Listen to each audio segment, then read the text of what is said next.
ফের উত্তপ্ত মধ্যপ্রাচ্য, যুক্তরাষ্ট্র ইরানের পাল্টাপাল্টি হামলা, লেবাননেও চলছে সংঘাত, কূটনীতির বার্তা ট্রাম্পের। লেবাননে ইসরায়েলি আগ্রাসনে বিশ্বজুড়ে নিন্দার ঝড়, বৈরুতে অভিযান জোরদারের নির্দেশ নেতানিয়াহুর। মিয়ানমারে বিদ্রোহী নিয়ন্ত্রিত গ্রামে বিস্ফোরকের গুদামে ভয়াবহ বিস্ফোরণ, নিহত অন্তত 55, চলছে উদ্ধার কাজ। স্বাগত গ্লোবাল টাইমে। বিশ্বের নানা প্রান্তের খবর নিয়ে আপনাদের সঙ্গে আছে আমি নাফিসা জামান। দেখছিলেন শিরোনামগুলো, এবারে বিস্তারিত। মধ্যপ্রাচ্যে আবারও বাড়ছে উত্তেজনার পারদ। হরমুজ প্রণালী ঘিরে যুক্তরাষ্ট্র ইরানের পাল্টাপাল্টি হামলা, লেবানন ইসরায়েল সংঘাতের বিস্তার এবং আঞ্চলিক নিরাপত্তা শঙ্কা, সব মিলিয়ে ফের জটিল হয়ে উঠছে পরিস্থিতি।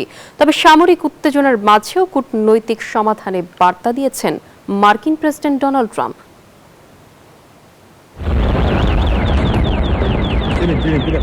আবারও বারুদের গন্ধে ভারী হচ্ছে মধ্যপ্রাচ্যের আকাশ।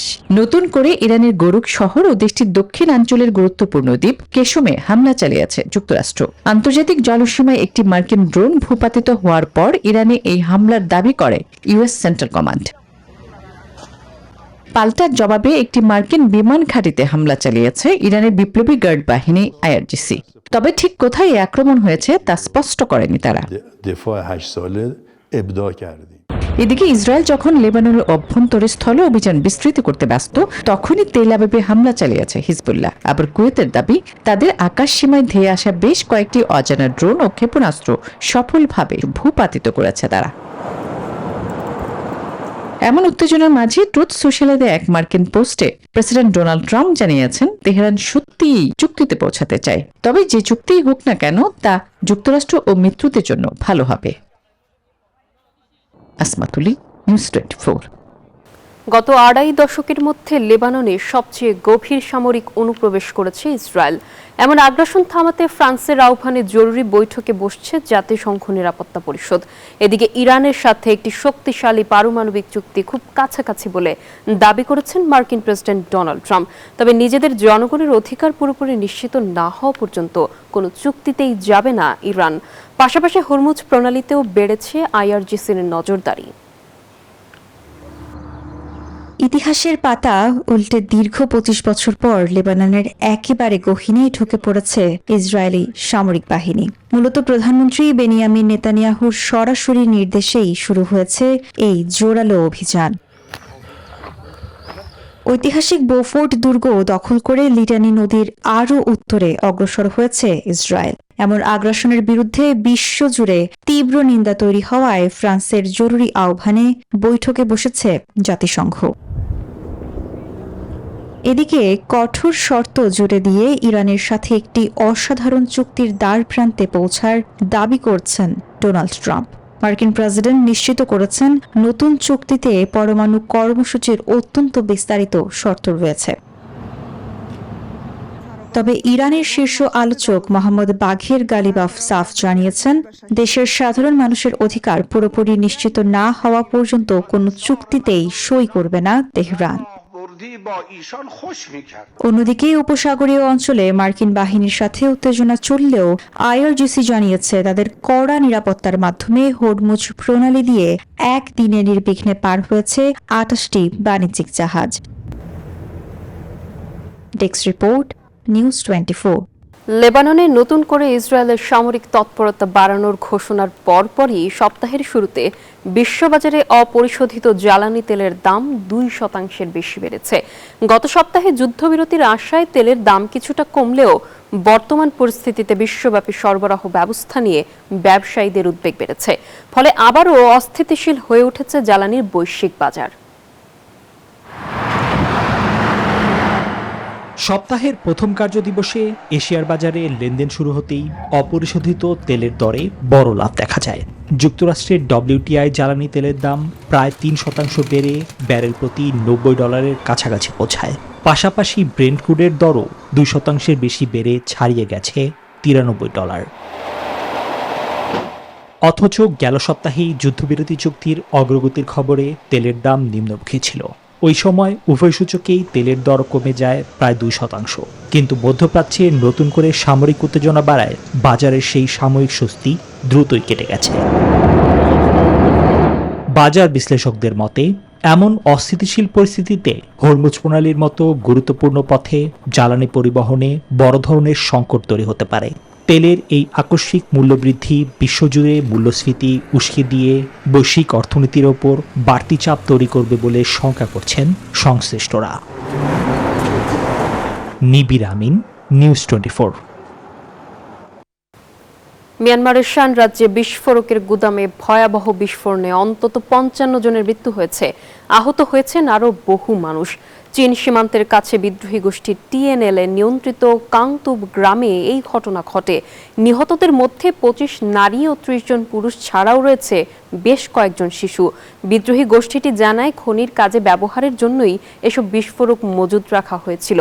বিস্ফোরণের তীব্রতায় এলাকায় বিশাল গর্তের সৃষ্টি হয়েছে, ধ্বংস হয়েছে শতাধিক বাড়িঘর। আবাসিক এলাকায় এমন বিপজ্জনক গুদাম রাখায় ক্ষোভ জানিয়েছেন স্থানীয়রা। ধ্বংসস্তূপের নিচে উদ্ধার কাজ চালাচ্ছেন কর্মীরা। মিয়ানমারের প্রেসিডেন্ট মিন অং হ্লাইং সোমবার নয়াদিল্লিতে ভারতের প্রধানমন্ত্রী নরেন্দ্র মোদীর সঙ্গে বৈঠক করেছেন। আলোচনার আগে ভারতের রাজধানী নয়াদিল্লির হায়দ্রাবাদ হাউসের সামনে সৌজন্য সাক্ষাৎ করেন দুই নেতা। পরে দ্বিপক্ষীয় বৈঠকে আঞ্চলিক সহযোগিতা, নিরাপত্তা ও অর্থনৈতিক সম্পর্ক জোরদারের বিভিন্ন বিষয় নিয়ে আলোচনা হয়। ৫ দিনের সরকারি সফরে ভারতে আসেন মিন অং হ্লাইং। এপ্রিলে রাষ্ট্রপতির দায়িত্ব গ্রহণের পর এটি তার প্রথম আন্তর্জাতিক সফর।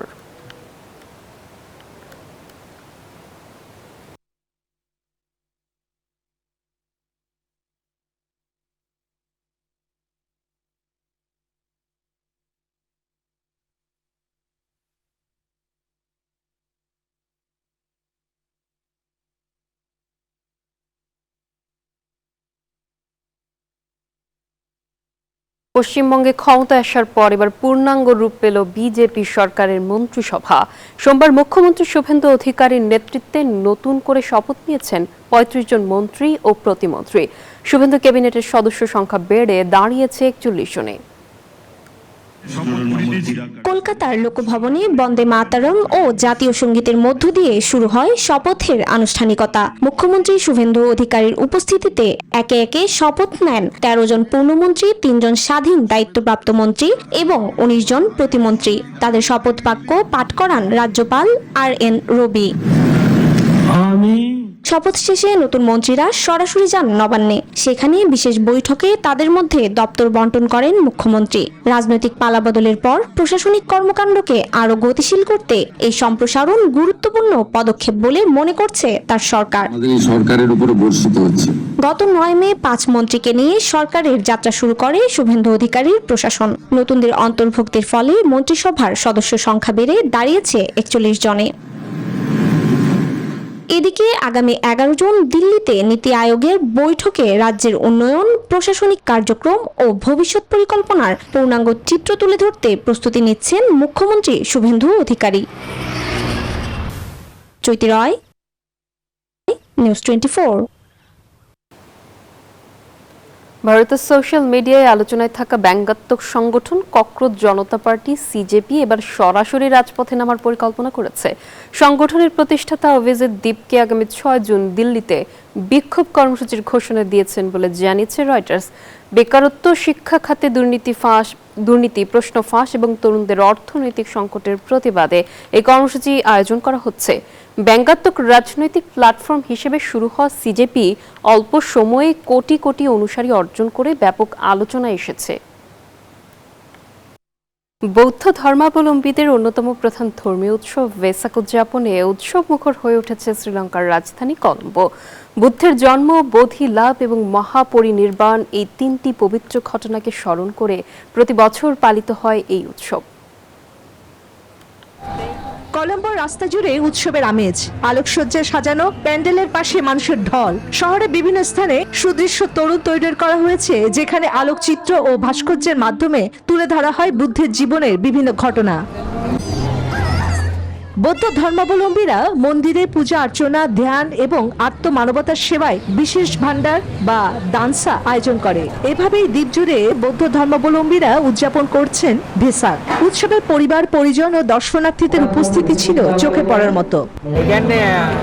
মনে হচ্ছে আগের বছরগুলোর তুলনায় ভিড় কম। যখন ভেসাক সপ্তাহের কোনো কর্মদিবসে পড়তো তখন ভিড় আরো বেশি থাকতো।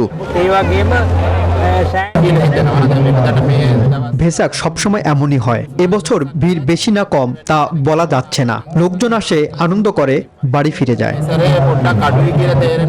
তবে আলো আর উৎসবের উচ্ছ্বাসের মধ্যেও ভেসাকের মূল বার্তা একই, শান্তি, মননশীলতা এবং মানবিক সহমর্মিতার চর্চা। উৎসবটি কেবল বৌদ্ধ অনুসারীদের মাঝেই সীমাবদ্ধ নেই, বরং কলম্বোর সকল ধর্মের ও বর্ণের মানুষ একত্রিত হয়ে অংশ নেন এই আয়োজনে। চন্দ্রানী চন্দ্রা, নিউজ 24। আর এই ছিল গ্লোবাল টাইমের আয়োজনে। এতক্ষণ সঙ্গে থাকার জন্য সবাইকে ধন্যবাদ।